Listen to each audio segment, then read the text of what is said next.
Anyone who has tried to conceive knows how consuming the 2-week wait is, the time between ovulation and either starting your period or taking a pregnancy test.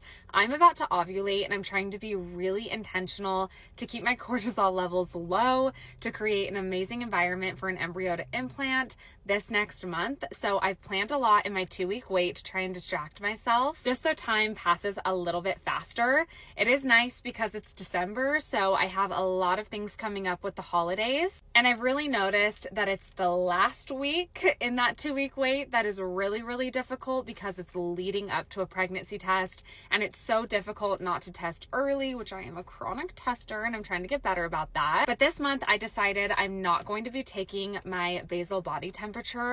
Unfortunately, it really impacts my ability to sleep because I'm so anxious to take my temperature in the morning. Even though it does tell me the day my period's gonna start, if my temperature drops, it's really only giving me a few hours of relief in terms of knowing if I'm pregnant or not. I also have a Christmas party that I'm going to. I have a few things planned with my kids, and I'm going on a day trip with Bucked Up to LA, which I'm really excited for. So that should really help time pass quickly because by the time I get home, I'll only be a few days away from testing. I'm hopeful every month. I'd rather be so excited, so hopeful, and really try and match the vibration of already being pregnant and be pessimistic in order to try and not get my hopes up. But because I doubled my dose of Femara this month and everything looks great with Hunter and I's blood work, I'm just really, really hoping that this is our month. But I have to keep reminding myself that even though we're in scientifically a really wonderful spot to conceive, it can still take up to 12 months for a perfectly healthy couple to conceive. Thank you guys so much for being so encouraging and open to me sharing my thoughts on this process because it is very consuming. And honestly, I've built my page on being really vulnerable and really open about whatever's happening in my life